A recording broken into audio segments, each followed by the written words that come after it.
Buenas tardes. Después de unas semanas es bueno volver a verlos y estar con ustedes. Hoy continuamos nuestro estudio a través del libro de D.A. Carson, Orando con Pablo, Praying with Paul. Actualmente estamos en el capítulo 9 y este video es la segunda parte del capítulo 9. Si no has visto la primera parte, te quiero animar a que vuelvas a ver ese video. Y al terminar ese video, le di una asignación, le di a unos pasajes de la palabra para leer y estudiar, porque hoy vamos a comenzar a ver esos pasajes y así vas a entender más el contexto de cada uno. Entonces, si no has visto ese video, el parte 1 de capítulo 9, te quiero animar a que comiences ahí antes de seguir viendo este. Ahora, mientras nosotros vamos a ver estos pasajes, vamos a mirar los primeros 5 en esta tarde, quiero que mantengamos en mente las dos verdades bíblicas que presentó Carson en este capítulo.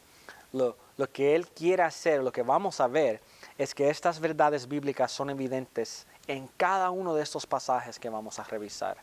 Y las verdades son las siguientes. La primera verdad bíblica, que Dios es absolutamente soberano, pero su soberanía nunca funciona en las Escrituras para reducir la responsabilidad humana. Y la segunda verdad es esta. Los seres humanos son criaturas responsables, es decir, eligen, creen, desobedecen y responden, y hay un significado moral en nuestra elección. Sin embargo, la responsabilidad humana nunca funciona como para cambiar los planes de Dios. Nunca funciona como para que Dios sea contingente a nuestras acciones. Nosotros no podemos sorprender a Dios, en otras palabras. Entonces, en los primeros pasajes que vamos a ver en esta tarde, vamos a ver estas dos verdades. Están ahí a la vez, juntos, uno al lado del otro. Y Dios mediante, la semana que viene vamos a ver los últimos 2 pasajes y también vamos a terminar el capítulo 9 y vamos a también discutir cuáles son algunas otras cosas que hay que tomar en cuenta cuando uno está hablando de esta doctrina de la soberanía de Dios. Y específicamente, ¿qué tiene que ver esta doctrina de la soberanía de Dios con la oración? ¿Cómo afecta cómo nosotros oramos? También vamos a ver eso la semana que viene, Dios mediante. Ahora, antes de ver los primeros 5 pasajes, déjame orar por nosotros en este momento. Oremos. Padre amado, gracias Señor te damos por tu palabra. Gracias Señor te damos por la oportunidad de leerla con calma, Señor, sin temor de la persecución, Señor. Gracias por el acceso que tenemos a tu palabra. Y gracias, Señor, por libros como este de D.A. Carson, que nos ayuda a estudiarla y aprender más de ella, Señor. Queremos aprender más de quién eres tú. Queremos aprender más de tu carácter, Señor. Padre, esta doctrina, la doctrina de la soberanía de Dios, no es pequeña cosa. Es muy importante, Señor. Es muy importante que la entendamos correctamente, Señor, y que sepamos cómo aplicarlo a nuestras vidas, Señor. Entonces pedimos, Espíritu Santo, que nos ayude a entender esto correctamente. Ayúdanos a ver que esto es una verdad bíblica que se ve claramente en tu palabra. Ayúdanos, Espíritu Santo, y danos entendimiento. Pedimos esto en el nombre de Jesús. Amén. Vamos a comenzar con el primer pasaje entonces. El primer pasaje que les di para leer la semana pasada fue Génesis capítulo 50, 19 al 20. Después que murió Jacobo, sus hijos se acercaron a José, quien ya estaba en Egipto en una posición de poder. Y esos hermanos se acercaron a él porque estaban llenos de temor de que él iba a querer venganza. Si se acuerdan, ellos vendieron a su hermano a ser un esclavo. Lo vendieron, como le tenían envidia, no lo querían ya en la familia, entonces lo vendieron. Pero cuando se acercan a José para rogarle a que no tome venganza, vemos cómo José les responde. Y en su respuesta aprendemos algo muy importante de Dios. Escuchen su respuesta, Génesis 50, versículo 19. No tengan miedo, les contestó José. ¿Puedo acaso tomar el lugar de Dios? Es verdad que ustedes pensaron hacerme mal, pero Dios transformó ese mal en bien para lograr lo que hoy estamos viviendo, salvar la vida de mucha gente. Y en esta traducción dice que Dios transformó ese mal, utilizó ese mal. La misma acción Dios lo usó para bien. Ahora, Carson nos ayuda a entender este pasaje, a provocarnos a pensar en lo que José no está diciendo. Por ejemplo, no dice aquí, ustedes pecadores trataron de matarme, me vendieron como esclavo, no sabían lo que me iba a suceder. Y si no fuera por el Señor quien se metió en el último momento, quizás ahora mismo estaría muerto o estaría peor. Él no dice eso. Tampoco le dice, no, que los propósitos del Señor era que yo llegara a Egipto y que viviera una vida cómoda, sin problemas, y como ustedes me vendieron así como un pedazo de carne, yo sufrí. Y el plan de Dios no era que yo sufriera. Tampoco dice eso, ¿verdad? No, lo que José comunica aquí es que en el mismo evento, en ese evento en que los hermanos lo vendieron como esclavo, en que sus intenciones era para hacerle mal, Dios mismo está usando ese mismo evento para llevar a cabo el bien, para así poder salvar a muchas personas, la vida de mucha gente. Entonces, las acciones de los hermanos sí eran malos y ellos tenían que rendirle cuentas a Dios por sus acciones, eran responsables por sus acciones, pero sus acciones no hicieron a Dios contingente, sus acciones no sorprendieron al Señor ni lo obligaron a tomar una ruta alterna, como quien dice.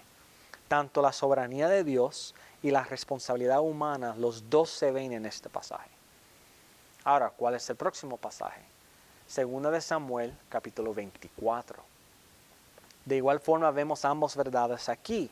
Como mencionamos en el primer video, fue el Señor quien provocó a David a contar su gente, a tomar un censo. Y cuando David hace esto, vemos que él sí pecó contra Dios y él tiene que escoger de diferentes juicios del Señor. Él tiene que escoger su disciplina.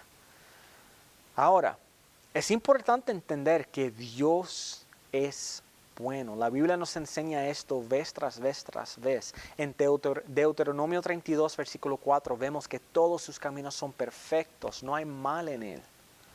Vemos en 1 de Juan, capítulo 1, versículo 5, que Dios es luz y no hay oscuridad en él.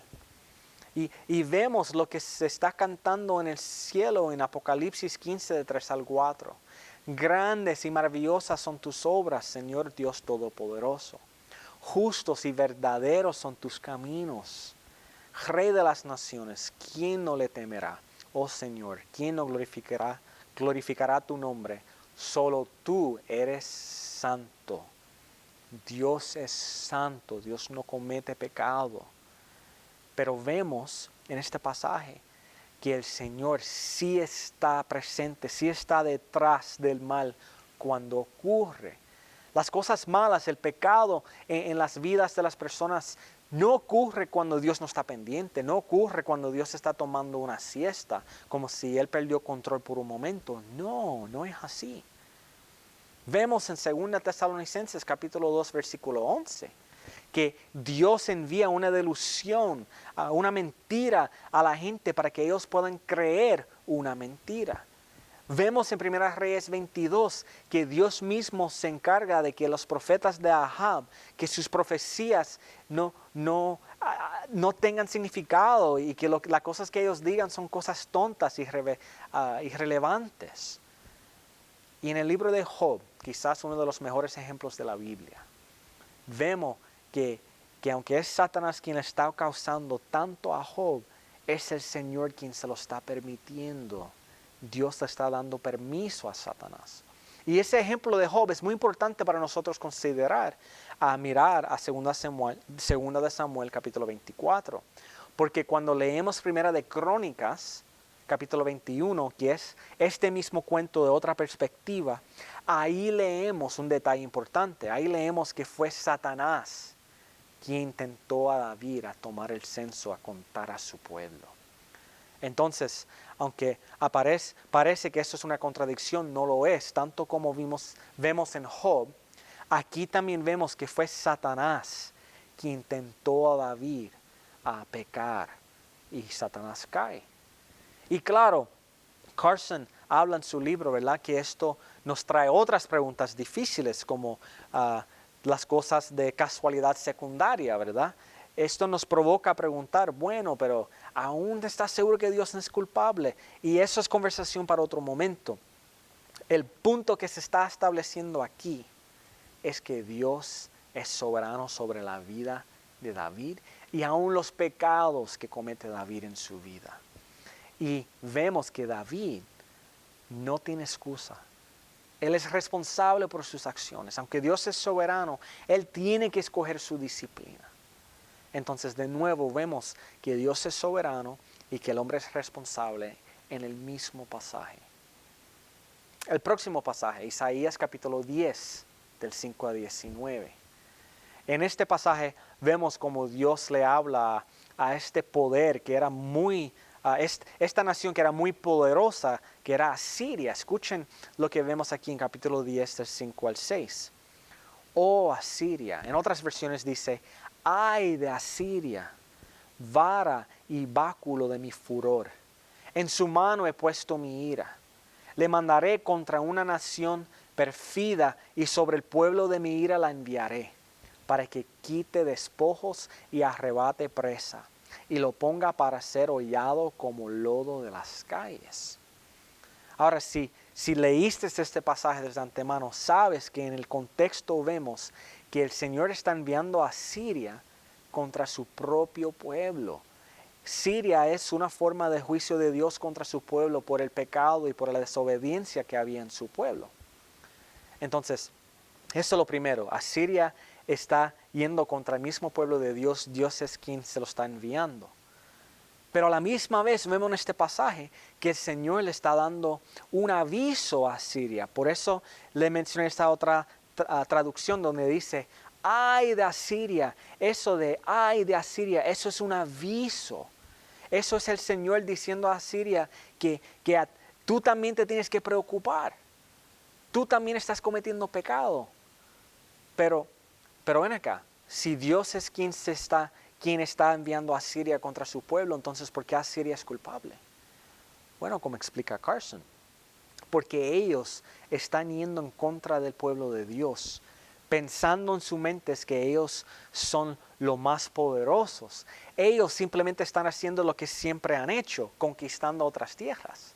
Ellos quieren ser el más poderoso, quieren ser los más grandes, entonces ellos están conquistando más y más tierras sin preocuparse en contra de quién se están oponiendo. Ellos lo están haciendo sin pensar dos veces si quizás se están oponiendo al Dios del universo.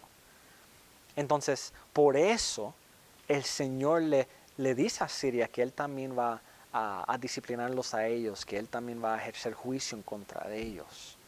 Y vemos esto claramente en Isaías 10, del 12 al 13. Ahí el Señor dice que por su orgullo y arrogancia, ellos verán el juicio de Dios. Y sucederá que cuando el Señor haya terminado toda su obra en el monte Sión y en Jerusalén, dirá, castigaré el fruto del corazón orgulloso del rey de Asiria y la ostentación de su arrogancia.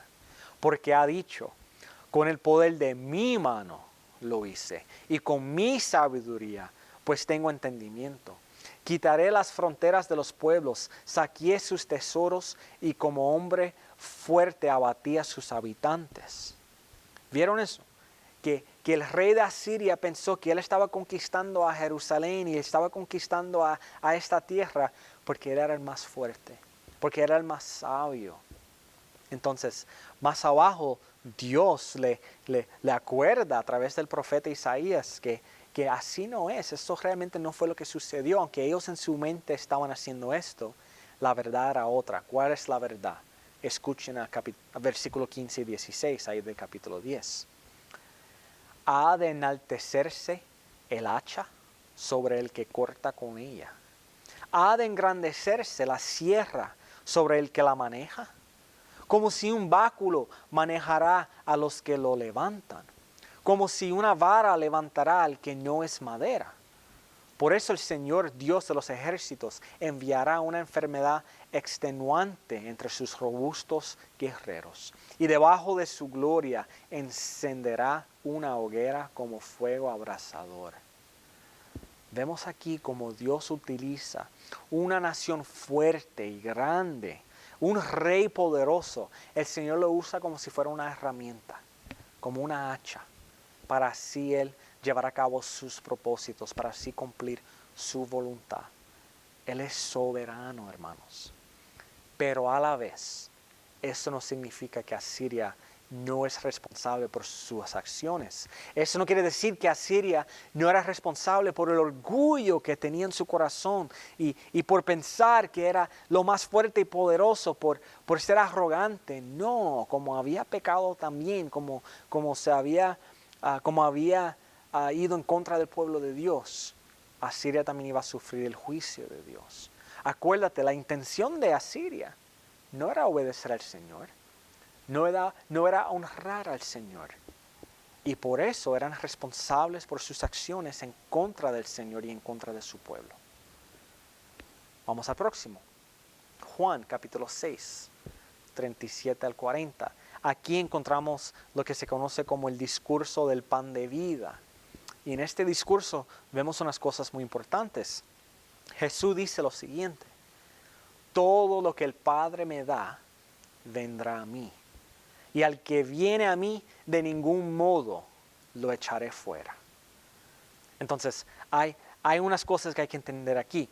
Primero, los elegidos, los que vienen a Jesús, los que se salvan, los elegidos, el pueblo de Dios. Vemos aquí que ellos son como un regalo del Padre al Hijo. Todo lo que el Padre me da, vendrá a mí. Las personas que llegan a los pies de Jesús en fe y arrepentimiento, llegan porque el Padre se lo está otorgando, Él se lo está entregando al Hijo. Y vemos que el Hijo se asegura de que ninguno de ellos se pierde. ¿Ven eso? Que lo vemos más claramente en el 37 y 39. De ningún modo lo echaré fuera, porque he descendido del cielo no para hacer mi voluntad, sino la voluntad del que me envió. Y esta es la voluntad del que me envió, que de todo lo que Él me ha dado, yo no pierda nada, sino que lo resucite en el día final. Esos fueron versículos 37 al 39. Entonces, los que llegan a los pies de Jesús, llegan porque el Padre, en su soberanía, se lo está dando al Hijo. Y el Hijo se está asegurando de que ninguno se pierde. Acuérdate, Cristo nunca pecó en su vida. Él hace la voluntad del Padre perfectamente. Y vemos aquí que parte de la voluntad del Padre para Jesús es que Él no pierde ni una sola cosa que el Padre le ha entregado a Él. Y no lo va a perder. Por eso decimos que nadie nos puede arrebatar de la mano del Señor. Cristo se va a asegurar de que los que vienen a Él, los que el Padre le entrega, están seguros para toda la eternidad. Ahora, cuando leemos el versículo 40, vemos que todos que llegan a Jesús son los que miran a Él y los que creen. En otras palabras, son personas que han ejercido fe, personas que han declarado con su boca que son pecadores, que se han arrepentido y ponen su fe en Él. Entonces, aunque el Padre es quien entrega al Hijo los que han de ser salvos, y el Hijo los asegura para la eternidad, a la misma vez vemos que a nosotros los hombres nos toca arrepentirnos de nuestros pecados. Nos toca mirar a Cristo y creer en Cristo y confiar en Él para nuestra salvación. Van de la mano. En el mismo pasaje, Dios es soberano y a la vez nosotros somos responsables para arrepentirnos y para ejercer fe en Jesús, para creerle a Él. Filipenses, capítulo 2, 2 al 13. Después de presentar unos ejemplos importantes de Cristo, Pablo escribe lo siguiente en versículos 2 y 13. Por tanto, amados míos, como siempre habéis obedecido, no como en mi presencia solamente, sino mucho más ahora en mi ausencia, ocupaos en vuestra salvación con temor y temblor. Porque Dios es el que en vosotros produce así el querer como el hacer por su buena voluntad.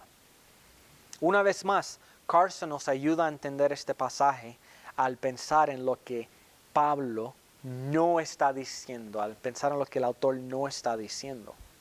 Pablo no está diciendo aquí a sus lectores que ellos tienen que lograr su propia salvación. Ellos no tienen que ocuparse en vuestra salvación para así ganarse la salvación, como si Dios hizo su parte y ahora a ellos le tocan su parte. Él no está diciendo eso. Tampoco le está diciendo que como son salvos, no tienen que hacer nada.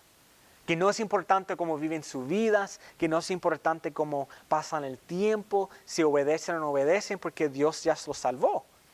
No, Él no está diciendo eso tampoco. No está diciendo que pueden ser pasivos y que sus vidas no tienen importancia. Sino, vemos aquí que Él está diciendo a ellos que deben ocuparse de vuestra salvación con temor y temblor, porque precisamente Dios está obrando en ellos, porque Dios es el que en vosotros produce el querer como el hacer por su buena voluntad.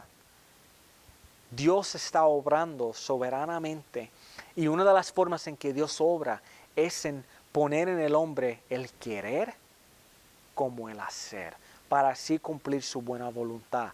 Y a nosotros nos toca obedecerle al Señor, conocer su palabra, orar y pedir dirección para que pueda poner en nosotros el querer como el hacer. Pero lo que nosotros estamos haciendo, lo que nosotros anhelamos hacer y llevamos a cabo, lo hacemos por el Espíritu Santo que está obrando en nosotros y a través de nosotros. La soberanía de Dios y la responsabilidad humana, ahí de nuevo se van de la mano.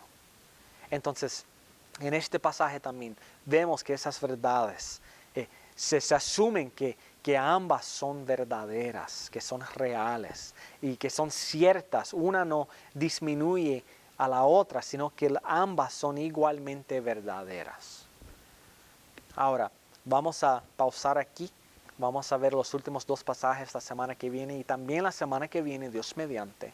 Vamos a terminar el capítulo 9 y vamos a considerar unas cosas que personas dicen como para oponerse a esta verdad, ¿verdad? Porque si Dios es soberano, ¿qué tal de la libertad del hombre? Nosotros no tenemos libre albedrío, como dicen por ahí. Nosotros no tenemos la libertad para escoger lo que nosotros queremos hacer.